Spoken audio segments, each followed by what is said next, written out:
Coming up on this episode of the BMW Motorrad Ride and Talk podcast, sitting down with Reiner Fings, product manager for the new BMW R1300 GS. Take a listen. Over the years, I've had the privilege of riding BMW motorcycles all over the world. And the one thing I've come away with is that the only thing more extraordinary than the ride are the people you meet along the way. These are their stories. My name is Sean Thomas, and this is BMW Motorrad's Ride and Talk. To see the first results, the first prototype, it was so fine to see what happens there, because every part of the company working on this bike took the best components to the bike. Then we had the first prototype that were really rideable, and I said, this is incredible. Wow. We should go in production the next day. Yeah? Right now. Because I said, I never rode a prototype on such a high level. And we all said to us face to face, this is wonderful. This is perfect. There are many important roles that comprise the creation of a new motorcycle, but it's hard to think of any role more critical than that of product manager. Throughout development, this individual works with all of the people involved in the project, shaping the product from a concept to the motorcycle that we as riders ultimately see and experience. This is the role that Reiner Fings has played for many iconic BMW motorcycles, most recently the new BMW R1300 GS. Just one day after the worldwide launch of the 1300, Reiner sits down and tells us about his entry into BMW motorcycles and the path that has led to the latest iteration of BMW's most iconic motorcycle. I want to take you back to something you mentioned to me when we met a couple days ago. And you described yourself as being, I think, 16 years old and living in Cologne and seeing what at the time was the first ever R80 G/S. And having an impression of that bike at that age when it was brand new and new to the world and adventure riding was not a thing. Can you tell us what your impression was at the time? Yeah, when you think about the time, the 70s, the end of the day, when I growed up close to Cologne, and we've been on track with different mopeds, motorbikes, and small things and so on, and let's say my two-wheel understanding was designed, I had contact with motocross and something. And this being 250cc, 400cc Micro and everything, these were real off-road motorbike, motocross, motorbike, loud and everything and power and so on. And we were very, very excited about this. Then there came Yamaha XT500 and the Honda XL 350 and so on. These were our motorbikes. And these were big motorbikes in our understanding.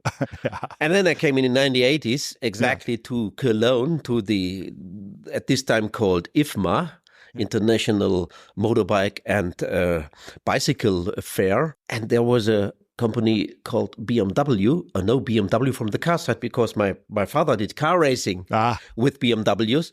And I see, they named this bike an off-road bike, a world tourer off-road bike, something like this, adventure and everything. So the bike was placed, the 80s G/S, in the middle of some stones and something else. And was interesting, like the pictures they or we spread in this way, like marketing. And I said, that's their understanding. But at the end of the day, the customer of BMWs and so on, at this time, police bikes were the thing that you noticed around. When you go with your manipulate moped, always BMW police bikes were in front of you or behind you and followed you and everything. And the other BMWs were with big fairings and everything, not a bike that is going off-road, it's going for touring or something. And then was this huge motorbike. And we said, okay. And then came the Paris-Dakar motorbikes. And then I asked me, it could not be possible, the bike that I've seen there. And on the other hand, the bike that is winning the Motorrad Paris-Dakar, could not be. But at the end of the day, that was the base. And that was a time I started to think about, maybe it's not so bad to have this idea to combine this, let's say, performance, off-road performance, what you can do for touring, off-road riding, and touring capability that its bike cut. Yeah, it's so interesting to have that impression of this giant motorcycle, which at the time was an 800cc bike, but that was way bigger than anything else that went off road, and look at that thing and go, wow, that's a lot bigger than the dirt bikes. But of course, not even today, over 40 years later, you still hear people say like, you can't take a big bike off road, and you, of course, from personal experience, know, like you can look back to that moment and go, I used to think that too. yeah. I think that Dakar was a very interesting milestone for the GS, bringing it into the limelight as something that could really perform in that world. Where were you in terms of your employment with BMW in the 80s? In the 80s, I mentioned we did the auto car racing. Mm-hmm. And my dream was being once a time at BMW working as an engineer there. Okay, that was the thing. But let's say I've been more on the car side and I noticed the motorbike side. But the motorbike side in the mid of 80s, BMW started with the 4-cylinder and 3-cylinder brick. The K1 bikes, and what have you. Yes, the K100 and the K75 and so on. Yep. And then that was something... It gets more beside because these kind of bikes I'm not interested. I rode, let's say, 2-stroke motorbikes and something, and later on SR500, so 1-cylinder, big 1-cylinder motorbikes and so on. And I said, maybe once a time, sure, a BMW would also be. And then, let's say, at the beginning of the 90s, something changed. Something changed because you see then. Starting with the F650 and the 1100 cc, the R1300 RS, tail lever and something. Also, again, strange. What engine? What box engine? High camshafts and everything. Sure. So you thought they're doing something. Something is changing, but it's big and it's huge and it's expensive and everything. Yeah. But you noticed, and for me, most important was technology at this time. Catalytic converter, ABS braking system and so on. So I noticed something is changing in this motorcycle world. Yeah. At what point did you converge with BMW motorcycles and really start working with them intimately? I started in '98 working with BMW. Before that, I was working at a school for technicians and educated. And before that, I made my study and graduated as an engineer, technician engineer. Then I had this job card at BMW Motorrad to be there to doing product training. Okay. So that means I started in '98 at BMW Motorrad and traveled around the world and showed the technician the technology of new BMW motorcycles. And we dismantled complete. We did the diagnosis and everything. And I learned a lot about motorcycles. And let's say I started to understand the professionality, the function, everything inside of BMW motorcycles is really, really on a high level. 98 was a really interesting time too, because we saw the K1200 LT come to the market. We saw the R1200C come to market, which were both bikes that were starting to go in directions that we really hadn't seen. I mean, we had the K1100 LT, but nothing was like the K12 LT. That thing was a monster by comparison. It must have been a really interesting time to be in that segment. It was more interesting because we also launched the C1. Right. Don't forget the C1. And I might say I had a cultural shock because my job was to make the training for the K1200 LT, this 400 kilogram motorbike, on one hand. And on the other hand, we had the C1 and we launched the C1, the one with the roof, the scooter with the roof. And in between, somewhere the 1150 GS started at this time. That was beside that. The R1200C was still there. And the K1200 RS was named as a super sport motorbike. And I said, I owned at this time, let's say, an Italian super sport motorbike. And I said, okay, you might think so that the K1200 RS is a sport motorbike. Once you ride this bike, you think different, but it's huge. It is massive and it's heavy and everything. But you come closer to that. Okay, it's a special understanding of a super sport motorbike. Yeah. In real, let's say, I trusted in the company that with these people, we are able to go further, to do different things in the future. Coming from the base, this big motorbike, and we have the chance to reduce. to reduce things. Usually reduce weight makes it more, let's say, from the design side, makes it more, let's say, nicer for you, for the eyes. And step by step, I saw. Then later on, I worked also in the development team for the first R1300 GS, so the K25 and all K2X models, also the HP2, HP2 Enduro, HP2 Sport, and everything. And that was the time to say this job at BMW with that kind of motorbikes. It's a dream. It's unique. That was also another interesting milestone for the GS in particular. I think in the US, it was 2003, and we saw the movie Long Way Round for the first time. And we watched these two celebrities, just struggle to ride motorcycles around the world, but successfully ultimately. And suddenly people start flooding in the door going, tell me about this GS thing that you've got going on. And right around then we saw the 1150 GS come out. The Adventure was out at that point. It was a very exciting time to be a part of what was going to be the K25 or the Hex Head GS as we came to know. Yeah. I think what you have to understand that the 1150 was a total new developed motorbike. And when you go in the past, then you understand that was really the point where we shifted the game. We shifted from, let's say, the heavy touring motorbike to a thing that is more a tool.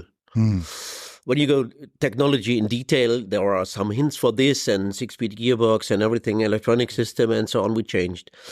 But all the time was the thing, more than 250 kilograms weight is not good for a long distance off-road ride. That was mainly the let's say, the common meaning, common sense. No. You need more, not more than 200 kilograms. 200 is too much and so on to be able to do a trip like this. And these people, Michael Martin and so on, they showed it is possible. And it is only possible. That was the thing that comes out then when you get a bike that gives you the comfort that you can stay this long distance rides.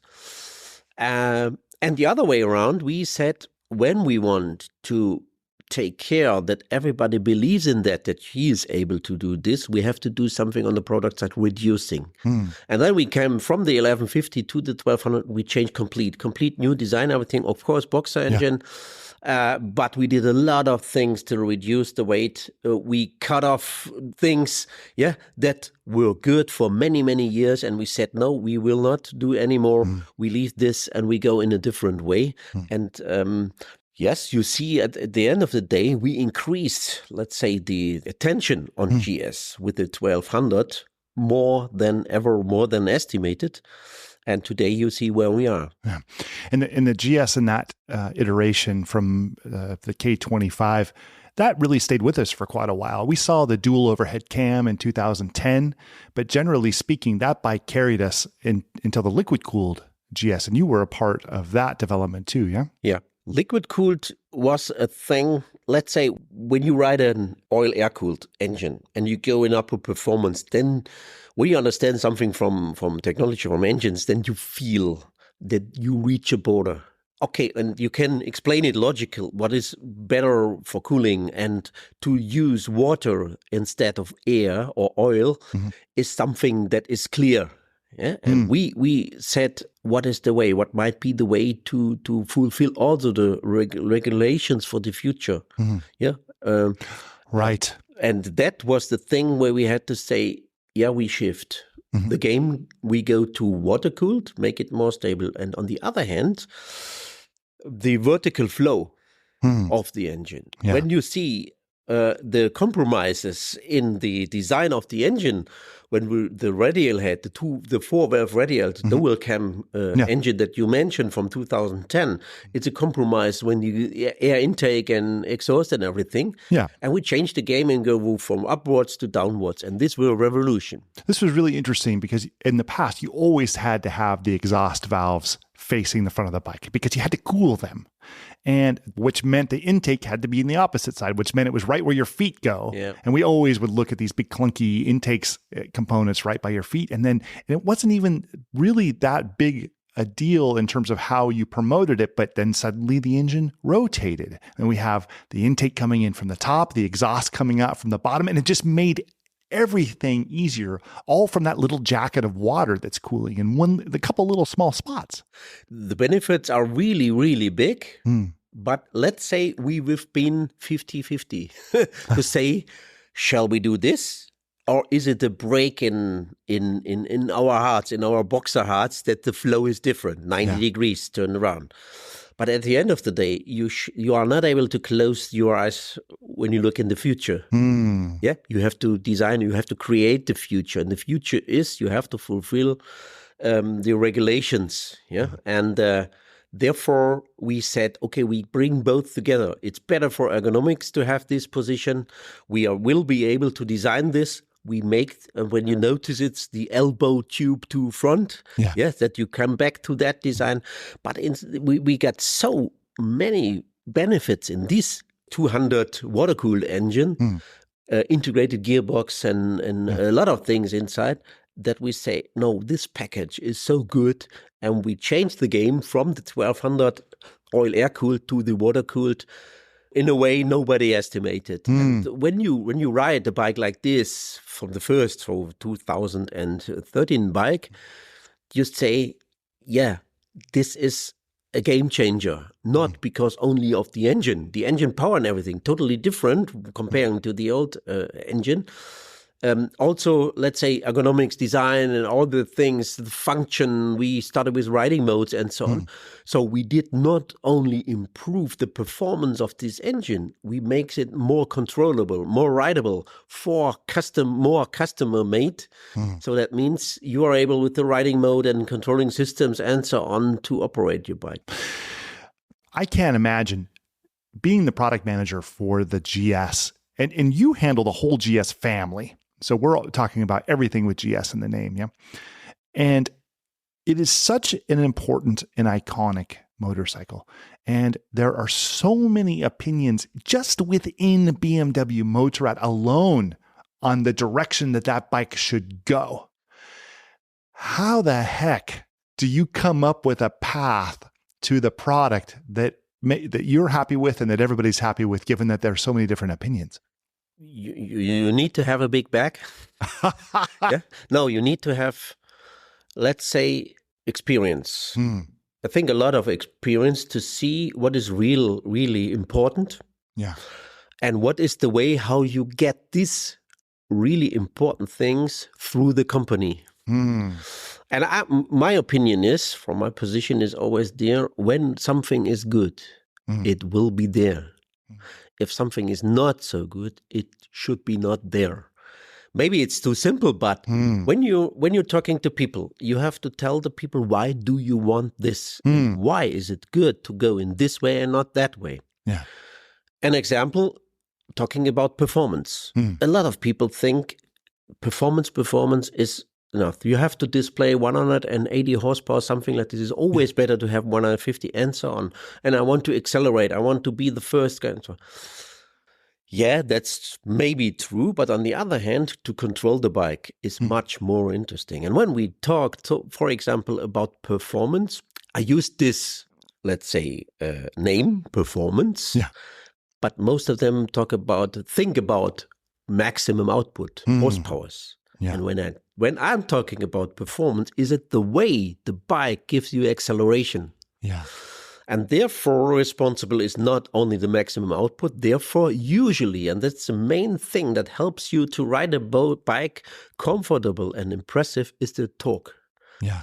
And that is always the information. I'm not writing down the performance line, I'm writing down the torque line, starting from low revs that you can control the bike. And also, riding modes. This is something that helps you to control the bike more. Okay, a lot of people want to go dynamic, but a lot of people are using no mode, changing mode. Yeah. They are still riding in, for example, road. And road should give you the impression of the bike from the base. Yeah. And this is one thing, not the maximum performance. So road should be adjusted, comfortable. Not aggressive or something like this. Yeah. It depends. It's different to the, let's say, super sport bikes. And a lot of more of these things, you should not do the maximum.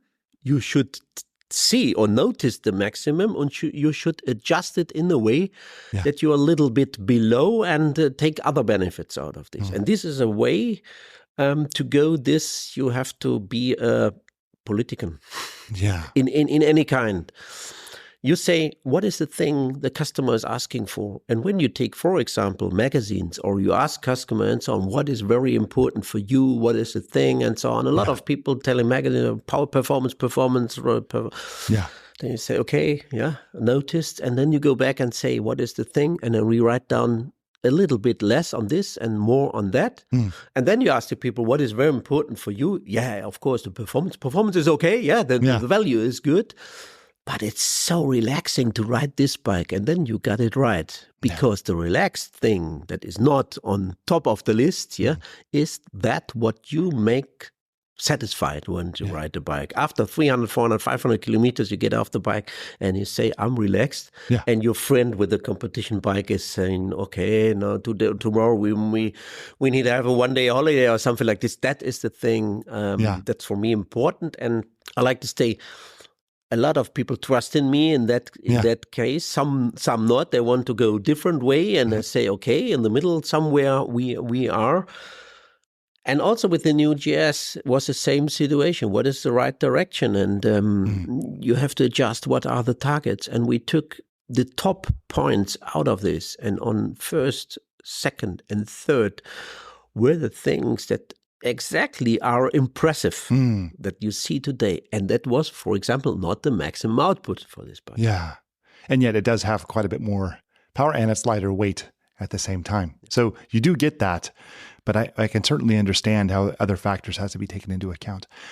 I wonder when you're developing a motorcycle, any motorcycle, certainly the GS, is what are your personal milestones in the development process where you point and go, okay, we've hit this marker. Now it's time for the next chapter. You start really early in the let's say in a phase where you write down, will it be a boxer engine? Will it be something different or whatever? Will there be a suspension like this, that, or that? So you start really on the scratch and you start putting piece by piece together, because you have to understand there is a motorbike that sets the pace. The 1200 at this time or 1250. We're working on the 1250 engine and we started to develop the future. Sure. And then we say, we might doing the new motorbike, but at the end of the day, there is the risk that we did the same, only new. This you might do this. It's not so bad to do this, but we had dreams. We all of the team and the GS riders internal and so on, and a lot of customer of course too. But internal, we had dreams. What is the right thing? What is the right GS? And we collected this together with the questions to the customers and so on. What is important for you and so on. And then we had a premise set together.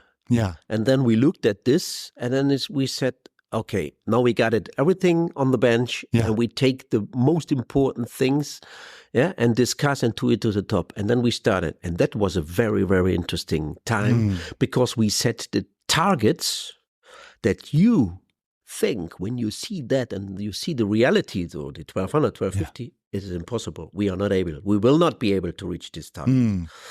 But you need to have these targets. And then the development process started with Gateway Zero. That is the name, and the development contracts begins. And the premises we defined, were hand over to development colleagues.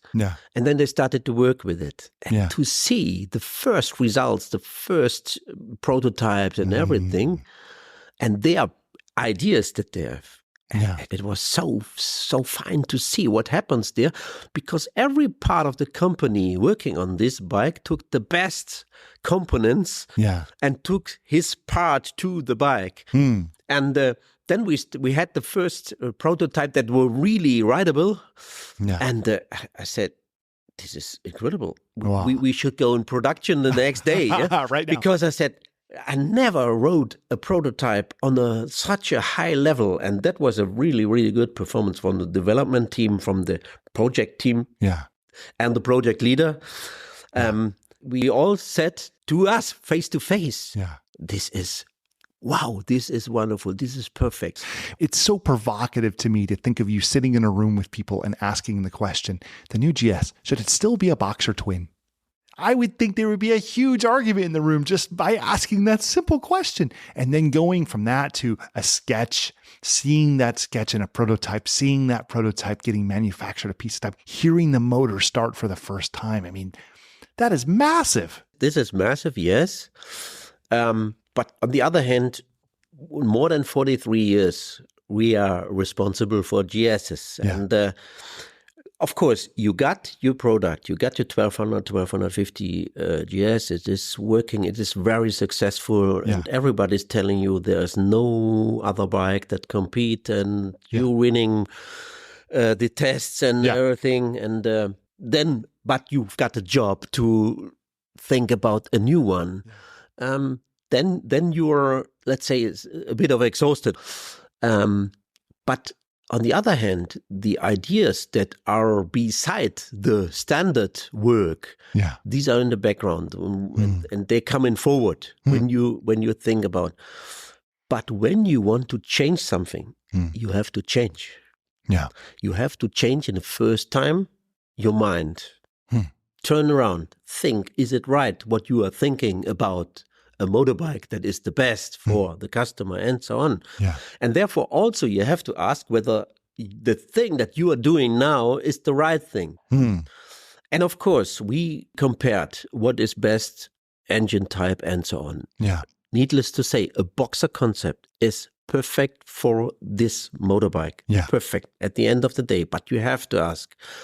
And with that question, we had the chance to think about different. Yes, we say we want to design a boxer engine again, but different. And that was the thing. You take the stones, turn around the stone and say what is going on. And when you see the design, symmetric design of the boxer, the drive shaft of the cam on before and rear of the cylinder to make a symmetric layout, the gearbox underneath the engine, no higher engine, it's compressed the engine and so on. And when you talk about the development people for the engine, for them, it's natural to go this way. Yeah. And that gives me the feeling, yes, we know exactly what to do.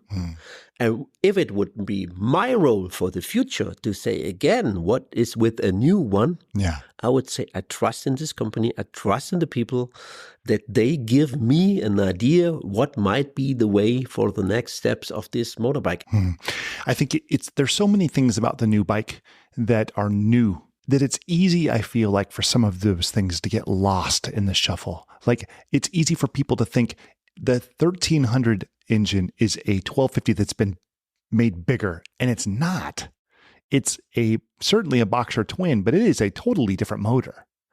And the suspension system on the bike, it's easy to get lost in it and go, okay, it's got a telelever front, it's got a parallel rear, but no, they're quite a bit different than they were in their predecessors. And that stuff was, by you personally, was thought out quite concisely.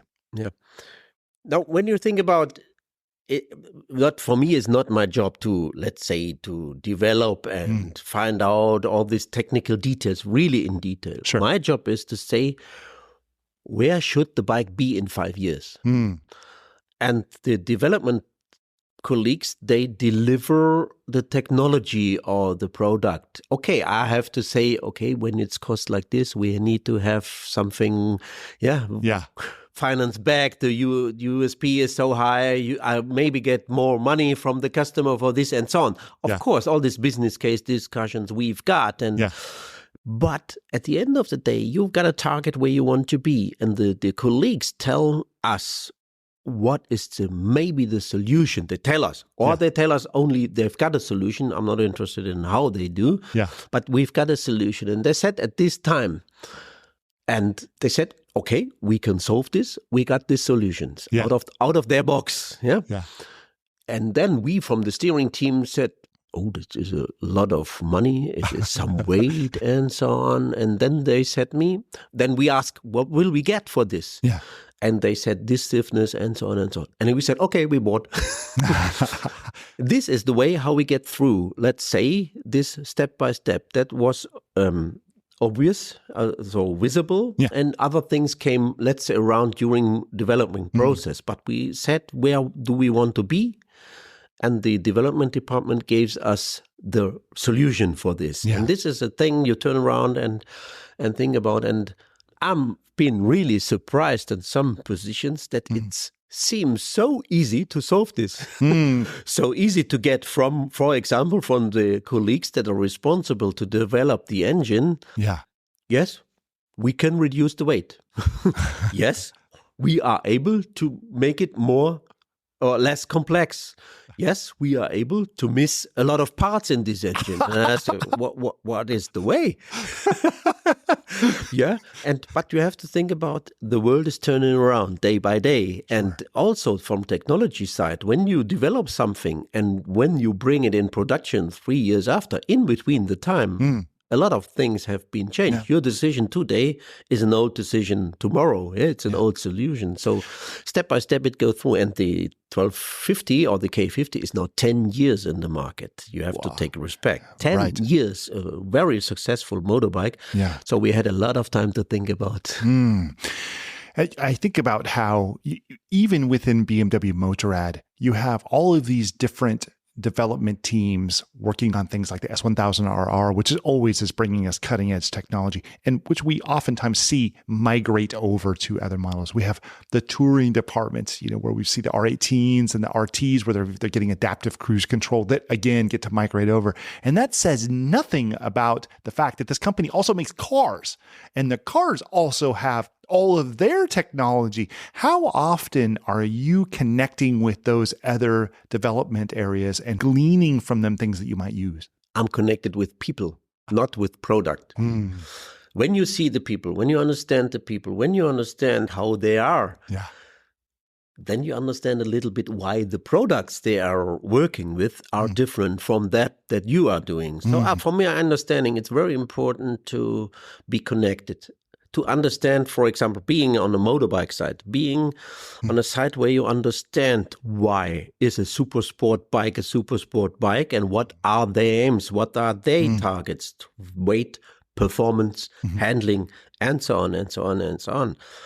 When you are not able to understand what's going on there, you are not able to separate things. Separate means I'm responsible for GSs. GSs maybe need some sport. What sport means, maybe we are not able to see in the segment, but we can look to the sport segment. What is important there? And we can take a piece out of it and use it for us to develop also in a different way. This thing. There's two motorcycles that you've worked on in the past that share, to me, a common thread. And that thread is that these were two motorcycles that I can't imagine you expected to be as successful as they were. Like, I know that you work on a bike knowing it's going to sell, but there was two in particular.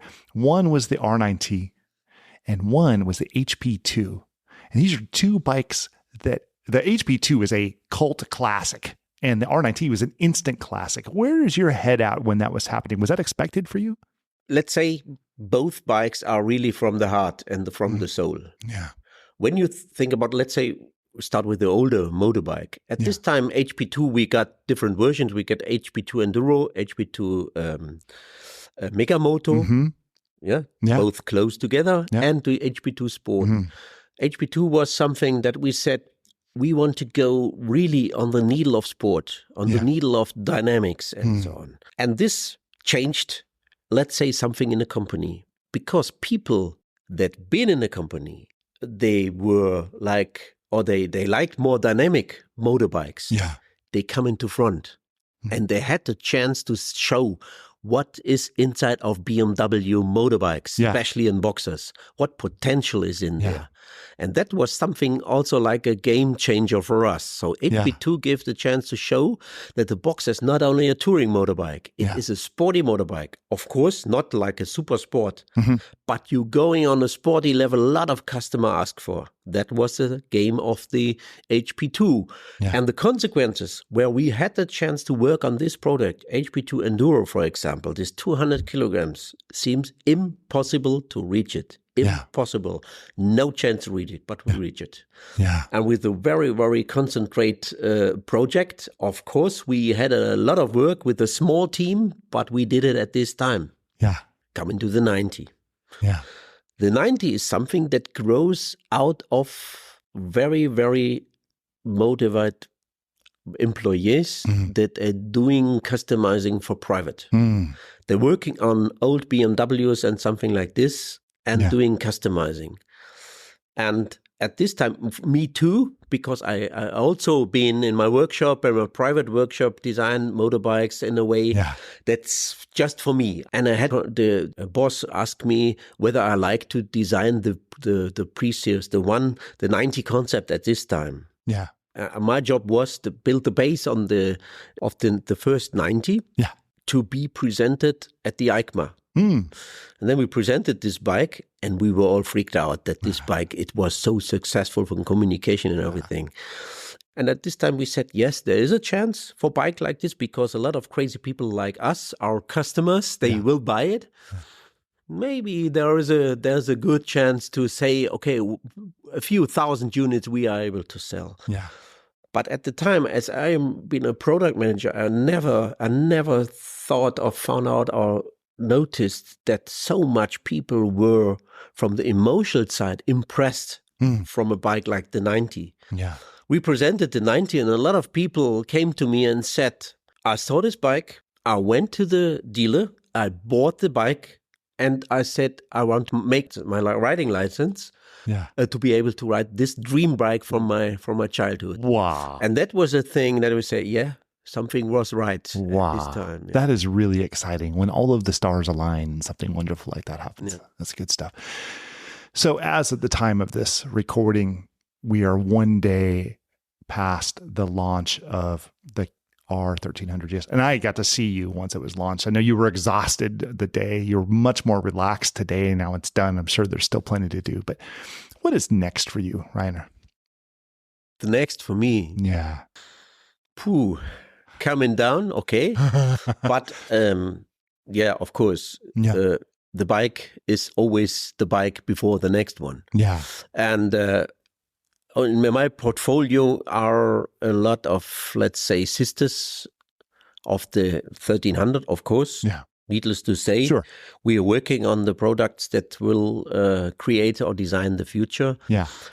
Some things you might estimate, but some you might think, no. I'm sure that BMW will not launch a bike like this, but we are working on, let's say, interesting ideas. Also from one side, components, and on the other hand, maybe complete motorbikes that will freak out for the future, the customers. And my time will be over. Let's say in 1.5 years, I will go retired because, well earned. No, it's a long time to be in the company, and I enjoy it, And I'm looking forward for the next time, to bring this on the road. And then I say, other people are online, they should do the work and be responsible for a lot of very, very interesting motorcycles in the future. There's people staring at their speaker right now and they're going, GS Adventure, HP2.